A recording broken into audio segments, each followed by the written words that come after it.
നിങ്ങളുടെ പ്രാർത്ഥന ദൈവം അനുഗ്രഹമാക്കി മാറ്റുന്നൊരു സ്ഥലമാണിത്.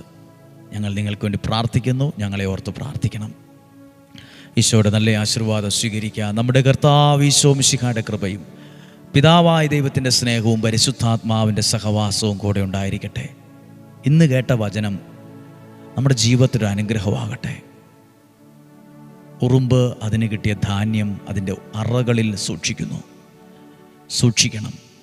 ദാരിദ്ര്യം വിട്ടുമാറണം. നമ്മുടെ വീട്ടിൽ നിന്ന്, കുടുംബത്തിൽ നിന്ന് സാമ്പത്തിക പ്രതിസന്ധികൾ മാറണം. ശ്രദ്ധയോടെ സാമ്പത്തികം കൈകാര്യം ചെയ്യണം. വിവേകത്തോടെ അതിന് ആലോചന വേണം, പ്രാർത്ഥന വേണം, കൈകാര്യം ചെയ്യാനുള്ള കഴിവ് വേണം. നിങ്ങളുടെ വരുമാന മാർഗങ്ങളെ ദൈവം അനുഗ്രഹിക്കട്ടെ.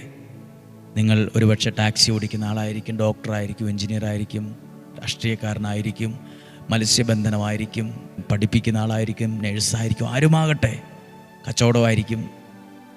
അതിൽ നിന്ന് കിട്ടുന്ന ആ ഓരോ രൂപയ്ക്കും ദൈവത്തോട് നന്ദി പറയണം. കിട്ടുന്നത് അത് കൂടി ആലോചിച്ച് പ്രാർത്ഥിച്ച് അതിനെ വിവേകത്തോടെ കൈകാര്യം ചെയ്തോണം. ദാരിദ്ര്യം ഉണ്ടാവില്ല.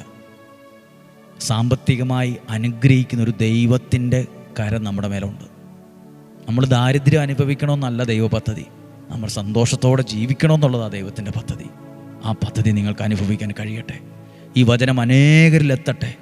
ഈ വചനം നിങ്ങൾ സ്റ്റാറ്റസ് ഇടണം. ഈ വചനം നിങ്ങൾ ഷെയർ ചെയ്യണം. പള്ളിയുടെ ഗ്രൂപ്പിലും ബന്ധുക്കളുടെ ഗ്രൂപ്പിലും സുഹൃത്ത് ഗ്രൂപ്പിലും ഒക്കെ ഇടണം. കേൾക്കാൻ പറയണം. ഉപകാരം എവിടെയെങ്കിലുമൊക്കെ അനേകരുടെ ജീവിതത്തെ ഈ വചനമൊക്കെ മാറ്റിമറിക്കും. ഇന്നും ജീവിക്കുന്ന യേശുവിൻ നാമത്തിൽ മനസ്സുകൊണ്ട് ഒന്നിച്ച് നിങ്ങളെ അനുഗ്രഹിച്ച് പ്രാർത്ഥിക്കുന്നു, ഇപ്പോഴും എപ്പോഴും എന്നേക്കും. ആമേൻ. പ്രിയപ്പെട്ടവരെ, ഈ ആലയത്തിൽ വരുന്നവർ നിയോഗത്തിൽ പ്രാർത്ഥിക്കുന്നവരുണ്ട്, നിയോഗം എഴുതിയിട്ട് പ്രാർത്ഥിക്കുന്നവരുണ്ട്, കൽക്കുരിശിൽ എണ്ണയൊഴിച്ച് പ്രാർത്ഥിക്കുന്നവരുണ്ട്, എഴുതി പ്രാർത്ഥിക്കുന്നവരുണ്ട്, മുട്ടിലെറിഞ്ഞ് പ്രാർത്ഥിക്കുന്നവരുണ്ട്. എല്ലാവരും ഞങ്ങൾ ഓർത്ത് പ്രാർത്ഥിക്കുന്നു. നിയോഗത്തിൽ പ്രാർത്ഥിക്കുന്നവർ 33 ദിവസമാണ് ആ നിയോഗ പ്രാർത്ഥനയൊക്കെ ചെല്ലുന്നത്. 33 പ്രാവശ്യം ചൊല്ലി പ്രാർത്ഥിക്കും. എന്തിനെന്ന് ചോദിച്ചാൽ അതൊരു വിശ്വാസമാണ്. എൻ്റെ നിയോഗത്തെ ദൈവം സാധിച്ചു തരുമെന്ന വിശ്വാസം. സാധ്യമായി എല്ലാവർക്കും അയച്ചു കൊടുക്കണം. നാളെ 5:30 ഒരുമിച്ച് കേൾക്കണം വചനം. പറ്റുന്നത് പോലൊക്കെ ഒരുമിച്ച് കാണുന്നത് വരെ സ്വർഗത്തിലെ ദൈവം, വലിയവനായ ദൈവം എന്നെയും നിങ്ങളെയും സൂക്ഷിക്കട്ടെ. ആമേൻ.